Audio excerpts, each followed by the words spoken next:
сол оттан қорқам, тозақтан, көрмейді соны қазақтар біздің көз аққан. Дінсіз кетті бір ағам, дінсіз кетті, бір рет азан шақырмай үнсіз кетті, түртінектеп жүрді де тіршілікте, ақыретін ойламай мұңсыз кетті, бұйрығына тәңірдің көнбей кетті, көрден соңғы өмірге сенбей кетті, көкірегінен Дарвин мен Ленин жаққан атеистік алауы сөнбей кетті. Сәл қаттырақ айтайын, кешір жігіт, кеспей тұрып қолыңды, кесір бүлік, тез киіндір қызыңды, баласынбай кетпесін десең біреу шешіндір. Мен саған қарыздармын Алла, жырғалтып жорға мінгізгенің үшін, ырғалтып жарды сүйгізгенің үшін, алшаңда басып жүргізгенің үшін, алшыдан қалпақ кигізгенің үшін, гауһардан қымбат көз бергенің үшін, алқалы топта сөз бергенің үшін, иманды досқа кез келгенім үшін, нұрланып жаным өзгергенім үшін, мен саған қарыздармын. Жәннатқа барсақ, бәріміз құрдас боламыз, сағынып тұрар бір-бірін шын дос боламыз, шаттықтан бар жұрт мақтадай қалпайтын болады, қан өмір сүрсе де еш адам жалықпайтын болады, күйбең тірлікпен күйік өтіп торықпайтын болады, ит тістеп жылан шағады деп қорықпайтын болады, жалақы қашан тиет деп зарықпайтын болады, жұмыстан қысқарып қалам деп қамықпайтын болады. Бірақ тамшы судансың, судан майда будансың, көну үшін тағдырға, өлу үшін туғансың. Сауық тілеп сұранба, елікпе бос ұранға, қазақтарға жеңілдік бар демеген Құранда. Сабаңа түс, тасынба, сабыр аға, ойынан ұстамдылық табылама. Армандар, тілегі асылдарға, ғайбат айтып кіжініп ашуланба, басқару үшін көресің ібілісті, өле сал көздерің ашылғанда.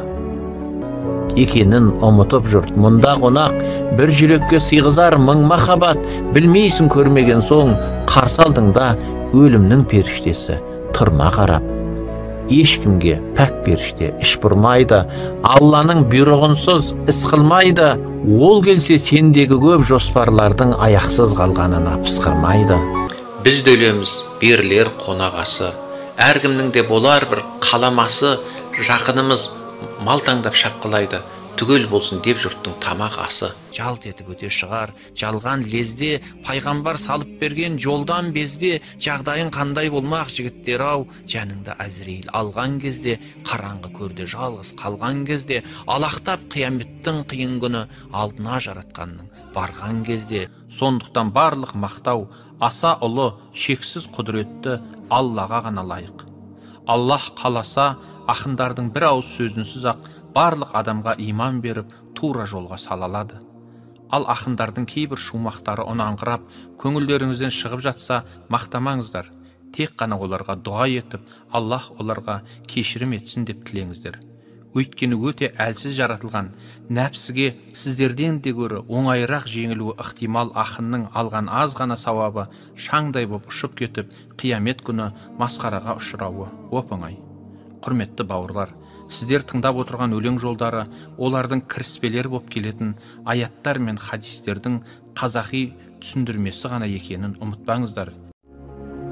Үрей мен үміт, қап-қара жалын, тозақтан қорқам, тозақтан, сұп-суық хабар кеп жете ме деп сожақтан, шыжылдап майлар, шатырлап сүйек жанғанда, лағнет айтып 5 күндік сынақ жалғанға, ібілісті қарғап түзу бір жолдан тайдырған, азапқа лайық, мазаққа ғана сай қылған, мың шақты емес, миллион жылға айдалып, қор болар мекем қып-қызыл шоққа айналып, адамның ұлы дүниеге мынау таралған, дәрежемді айтсам періштеден артық жаралған, бүгінде бірақ періште қайда, мен қайда, кім созар қолын, мүшкілдеу біздің жағдайға, бауырларым да, балашағам, дос, жекжатым, шайқаспай беріліп шайтанға әскер боп жатыр, бәрі де дана, бәрі де көсем шетінен, дәуірлеп дәурен сүруге мықтап бекіген, ақырет қамын жасамай жүріп әлекпен, Алланың ұлы мейірімінен дәметкен, сол оттан қорқам, тозақтан, көрмейді соны қазақтар біздің көз аққан,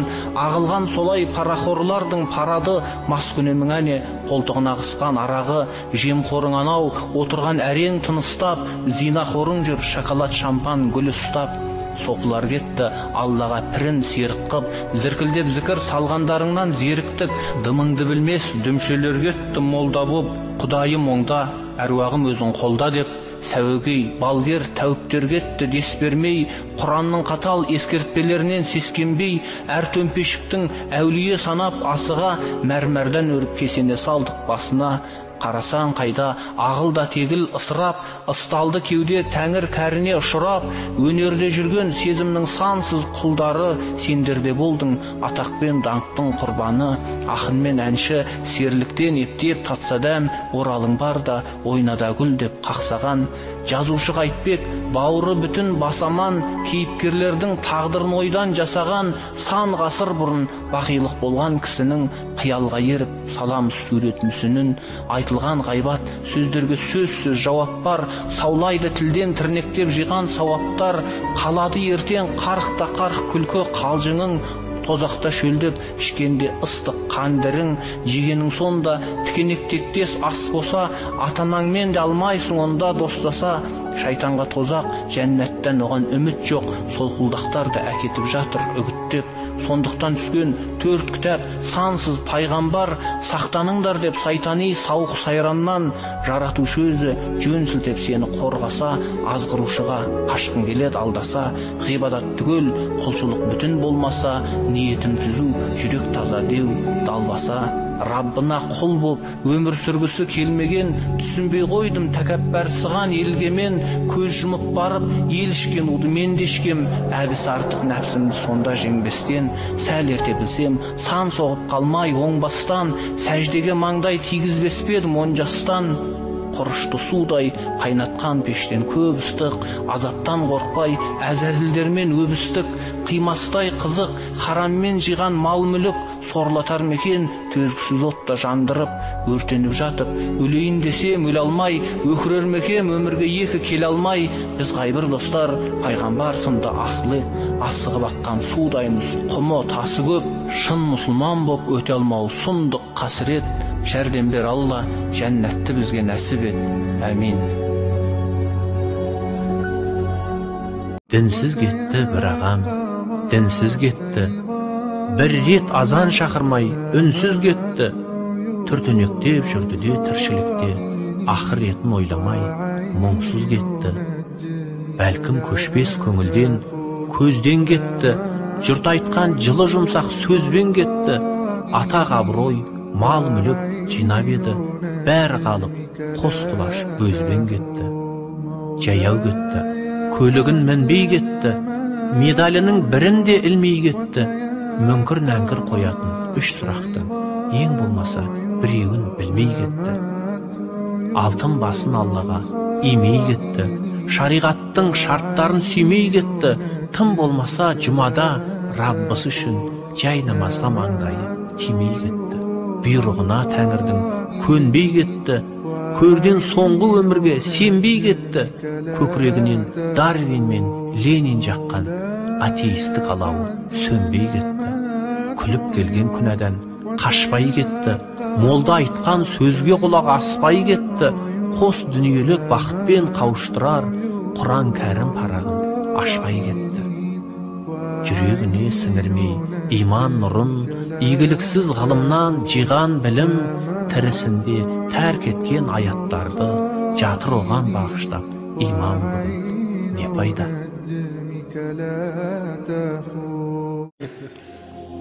Енді мынандай бір нәрсе, қазір көзіміз қуанатын нәрсе, орамал тартқан қыздарды, әйелдерді көрсек, бауырым деп қуанасың да, оған әйел, қыз деп қарамайсың да, өйткені шындығында бауырыңда, мұсылман бауырың, Алладан қорқып, қымтанып, жаңа мүшелерін адамдарға көрсетпей жүрсе, оны жақсы көресің да сырттай. Елжірейсің да, осы менің бауырым ғой деп та.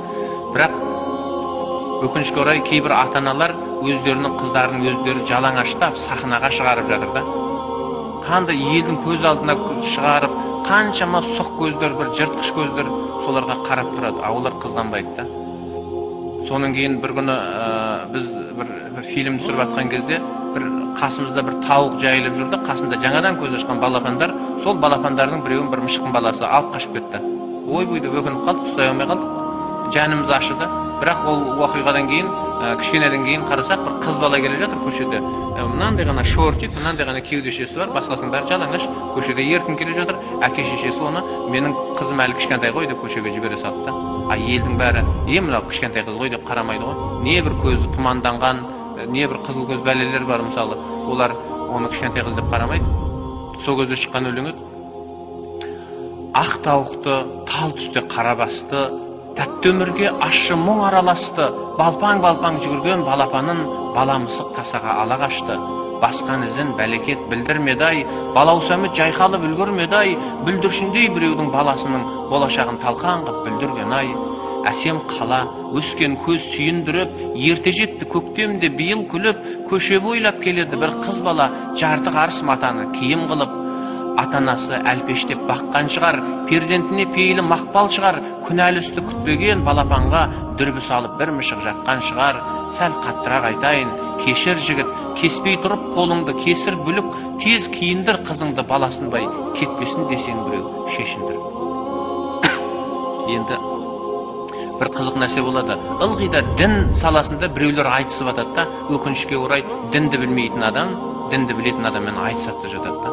Бір студенттердің арасында бір күні давай дін туралы диспут өткізейік депті, екі қыз. Сөйтсе бір жігіт күліпті. Ай, өткізіңдер, қызық болады депті. Неге қызық болады десе, бұл соқырлардың футбол ойнаған сияқты болады дейді да. Өздері дінді білмейді, бірақ дін туралы біреумен айтысады, тартысады деп өкінішке орай. Мен саған қарыздармын Алла, жырғалтып жорға мінгізгенің үшін, ырғалтып жарды сүйгізгенің үшін, алшаңда басып жүргізгенің үшін, алшыдан қалпақ кигізгенің үшін, гауһардан қымбат көз бергенің үшін, алқалы топта сөз бергенің үшін, иманды досқа кез келгенім үшін, нұрланып жаным өзгергенім үшін, мен саған қарыздармын. Жеті қат көкті төбеме шатыр еткенің үшін, әр гүлін дархан даламның әтір еткенің үшін, жер үстім маған жайлаған тұрақ қылғаның үшін, күн көзім маған жайлаған шырақ қылғаның үшін, өзіңді таныр жүрекпен сана бергенің үшін, негізгі тамыр бауыр мен бала бергенің үшін, мен саған қарыздармын. Күзің мен қысың, жаз бенен көктемің үшін, іздеген кісім арман боп жеткенім үшін, атамды менің адам қып жаратқаның үшін, жаһанға бізді жұрт қылып таратқаның үшін, мұхит пен көкті біздерге жол өткенің үшін, мейіріміңді мейлінше мол өткенің үшін, мен саған қарыздармын. Бағынам Алла, табынам, сағынам Алла, құлшылықтарын қолыңның қабыл ала Алла. Кейбір адамдар жәннаттың барына сенбейтіндер бар әрине. Әкесінің белінде жатқан балаға анаңның құрсағына барасың, сонда мынандай жақсырақ болады десе, оны көрген жоқ, ол сенбейді. Анасының ішінде жатқан балаға айтса, мына жарық дүниеге шығасың, керемет нәрсе, тау бар, өзен бар, көл бар десе, оны сенбейді, өйткені көрген жоқ. Ал мынау дүниеде өмір сүріп жатқан адамдарға айтса, жәннат деген бір керемет жай бар десе, біреулер бір как будто ертеге естіп отырған сияқты сенбейтіндер бар да. Бірақ енді бұл ішіндегі өлеңдер, қазір өлең оқып берейін деп отырмын, жәннатқа барсақ деген. Сол енді көбінесе осы аят хадистен алынған нәрсе ғой, өздеріңізге таныс, соны айтайын деп отырмын. Жәннатқа барсақ, бәріміз құрдас боламыз. Сағынып тұрар бір-бірін шын дос боламыз. Шаттықтан бар жұрт мақтадай қалпайтын болады. Қан өмір сүрсе де еш адам жалықпайтын болады. Күйбең тірлікпен күйік өтіп торықпайтын болады. Ит тістеп жылан шағады деп қорықпайтын болады. Жалақы қашан тиет деп зарықпайтын болады. Жұмыстан қысқарып қалам деп қамықпайтын болады. Өсем деп онда ешкімге пара бермейсің. Жермен үй сұрап әкімге бара бермейсің. Кигеніміз жібек, ыдысымыз алтыннан болады. Ыстық суықсыз ауа райы салқыннан болады. Ләззаттан балқып, бақыттан балбырайтын боламыз. Көркіміз күнде нұрланып, албырайтын боламыз. О жақта бүгін көргенің ертең болмайды. Бұл жақта ешкім ондағыдай көркем болмайды. Жақпайтын тамақ жеп онда ішің ауырмайды. Халуадан асап жесең де тісің ауырмайды. Мың жүзім дәмі бір-біріне ұқсамайтын болады. Мезетіп адамдар бір-бірін қыстамайтын болады. Жанұяның ойлап жағдайын жасып жүрмейсің. Қарызданып қалып біреуге қашып жүрмейсің. Ондағы өмір ешқандай сынақ болмайды. Не істедің, неге өйттің деп сұрақ қалмайды.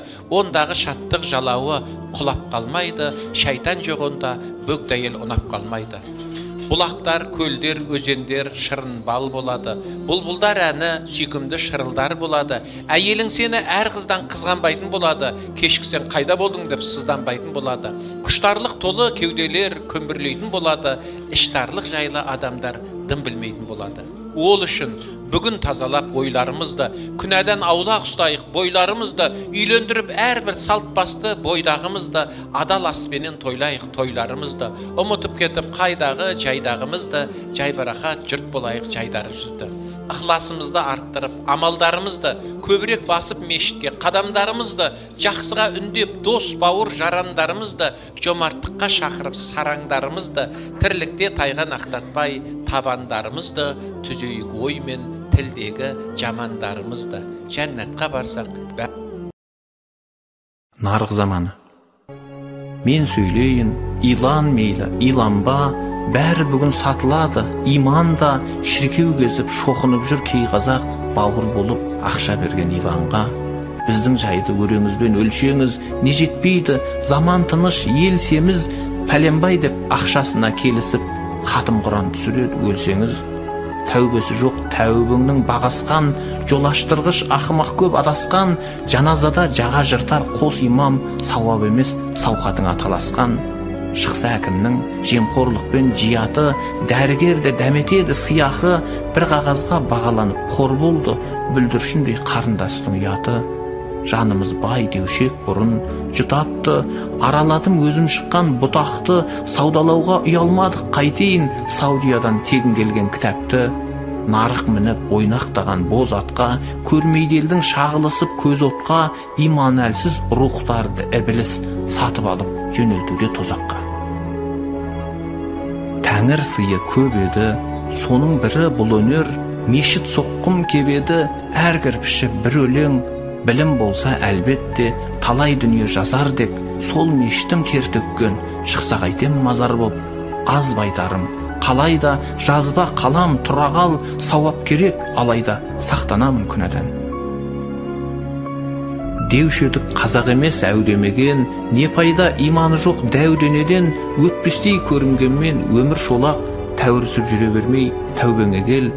Толмайтын құлқыныңа тығын салда, көздар бар дүниеге сұғын салма, Құдайдың құрығынан құтылмайсың, сандыққа алтындатқан тығылсаң да. Шайтандарға сенгенсің, нұрдан емес жерденсің, дәурен сүру емес сен сыналуға келгенсің, бірақ тамшы судансың, суданмайда будансың, көну үшін тағдырға, өлу үшін туғансың. Сауық тілеп сұранба, елікпе бос ұранға, қазақтарға жеңілдік бар демеген Құранда. Сабыр аға, сәл-сәл ғана шыдашы, сабыр аға, дауыс қоса бермеші дабыраға. Деп жүрсің ғой Құдайға құл болмаймын, қызығынан жалғанның құр қалмаймын, тұлданасың тұтқасы дүниенің, жалғыз сенің қолында тұрғандайын. Сабаңа түс, тасынба, сабыр аға, ойынан ұстамдылық табылама. Армандар, тілегі асылдарға, ғайбат айтып кіжініп ашуланба, басқару үшін көресің ібілісті, өле сал көздерің ашылғанда. Мың гінә тақуаға таққаның да, ай бетінен қара дақ тапқаның да, бәрін ойлайсың, ойбай салып, от ішінде опық жеп жатқаныңда. Қарық болып жүргенде қаған ағың, бермегенің мүмінге баған әділ, жаулықтымен сақалды мұсылманға жау көргендей жауға қарағаның. Мансапқа құл болған соң баққа байсың, көрмегенді көзіңмен жоқ санайсың, ақиты бар көзіңді ақиқатпен ақыретті айтқанға тоқтамайсың. Жалтылына жалғаның алданасың, арам жолмен тапқанды малданасың, Құдайсыз-ақ құрметке кенелдім деп өзің тамсанып таңданасың. Мақтау сөзге құлағың көп түресің, момындарды менсінбей шет жүресің, сен өзіңді ағайын арасында арпа ішінде бір бидай деп білесің. Өзгерткенде бір күнде өмір өңін жуасып сала берер долы реңін, сезбейсің ғой қошемет құрметтердің сол күні өзіңмен бір көмілерін. Жанарыңның жарқылы сөнген кезде, бір бәлекет басыңа төнген кезде, сен сұмажал деп жүрген Әзірейіл аманатты алуға келген кезде, алдамшы бақ басыңнан ұшқан кезде, қайта алмай өмірге құштар кезге, қабір деген сұп-суық қараңғы жай, қабырғаңды сындырып қысқан кезде, қалың досың әпсәтте сейрегенде заржыларсың зәру боп сый дегенге тозақтың алып қатал періштесі мойныңа шынжыр салып сүйрегенде сен сол кезде бәрін де түсінесің, ұмытқанды есіңе түсіресің. Есіктері азаптың ашылғанда, есің кетіп шыңғырып шошынғанда, күрзі түйіп басыңа қырық батпан мылжаланып миларың шашылғанда, шашылған ми қайтадан жиналғанда, өкіргенмен өле алмай қиналғанда, сен кемсіткен кедейлер жайраң қағар жұмақтағы жұп-жұмсақ дивандарда. Жылай-жылай көз жасың құрғағанда, мәңгі мекен шоқпенен күл болғанда, сен татпаған дәмді жеп мұсылмандар, сен сүймеген қыз құшып жырғағанда, сен жатқанда түбі жоқ орда пісіп, қор санаған жандарың самға ұшып, гауһар үйлі жәннатта отырар-ау, алтындатқан кесемен шәрбәт ішіп.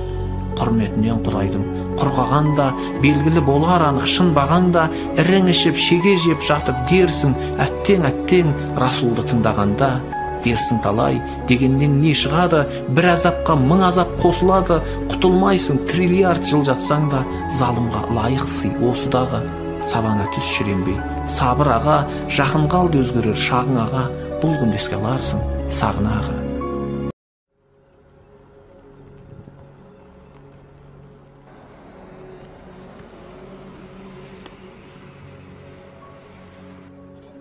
Қарасам, өзім өскен ел тарихын, қаншама өтіпті адам мен танитын, арман болып атқан таң арайлар күн, мезгіл жетсе артына қарайлар кім, кеше ғана жер басып жүрген еді, дәм тұзы таусылыптау талайлардың. Өмір өзен кетті ағып, сырғыды да, жоғалттық біраз құрдас құрбыны да, айналайын ағайын айналыпты, от жақпайтын ауылдың тұрғынына. Жалғанды бір шексіз сүйіп өтті, әділдік таппай бір күйіп өтті, көбісі мән іздемей тіршіліктен мәңгіріп еш жимаған күйік өтті. Енді олар бізге түк айта алмайды, енді оларды біз жаққа қайтармайды, сырты сұлу өрілген қабірлердің астындағы жағдайлар байқалмайды.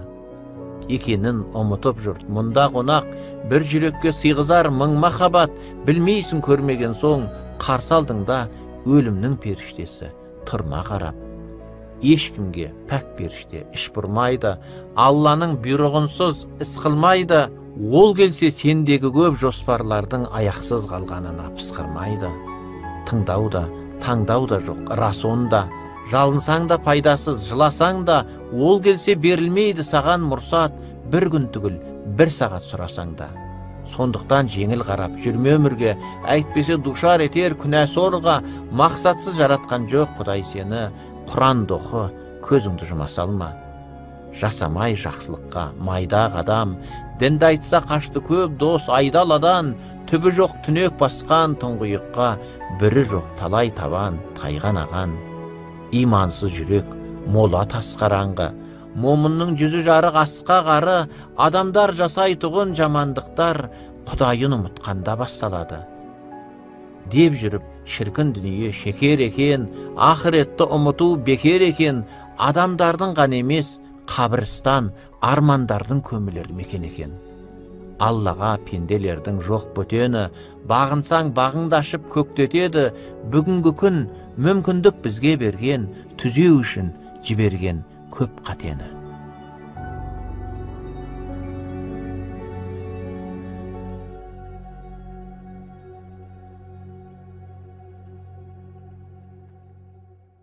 Өзі мынандай болды.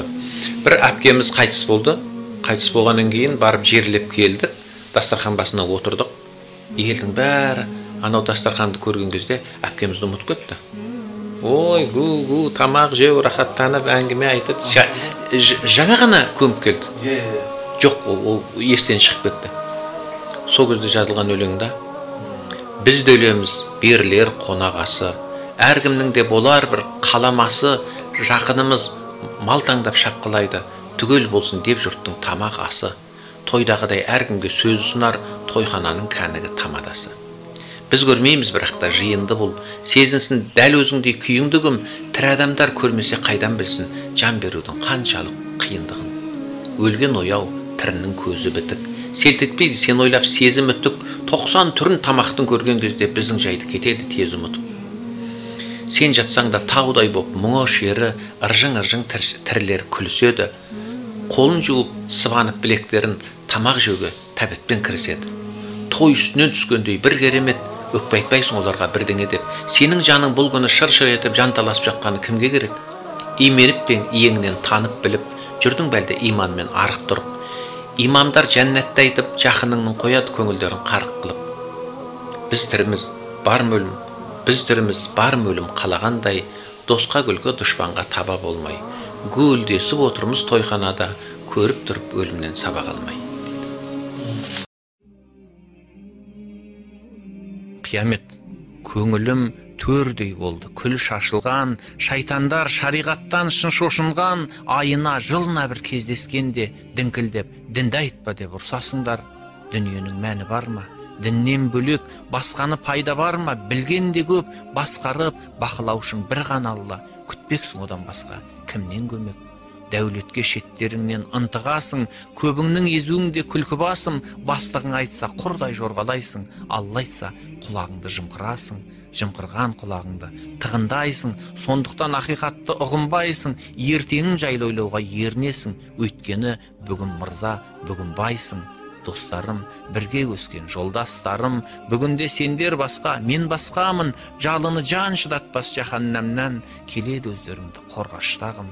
Жалт етіп өте шығар, жалған лезде, пайғамбар салып берген жолдан безбе, жағдайың қандай болмақ жігіттер ау, жаныңда Әзірейіл алған кезде, қараңғы көрде жалғыз қалған кезде, алақтап қияметтің қиын күні, алдына жаратқанның барған кезде, көк аспан сөгілген кезде, жұлдыздар төгілген кезде, бүкіл тау тозаң боп ұшып, теңіздер шегінген кезде, қабірлер қопарылғанда, тегіс боп жотағырларда, адамдар шөп болып өніп, мінгенде қаһарын Алла, мұхиттар қайнаған кезде, ормандар жайраған кезде, жүрегін пайғамбарлардың да қорқыныш жайлаған кезде, бар нәпсі жеңілген кезде, бар шаттық көмілген кезде, өміріңе рахат сыйлаған күнәңнен жерінген кезде, жүйкелер желінген кезде, әр сөзің терілген кезде, ғұмырың бір кітап болып қолыңа берілген кезде, қауіпті сезінген кезде, жігерің езілген кезде, атана бала-шағаңның бәрінен безінген кезде,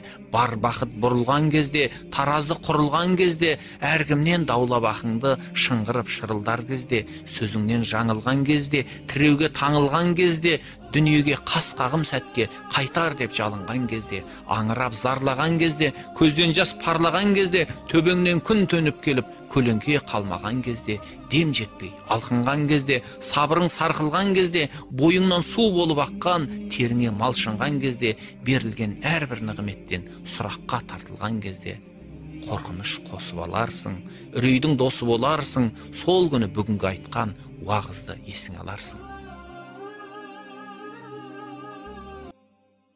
يا أيتها النفس المطمئنة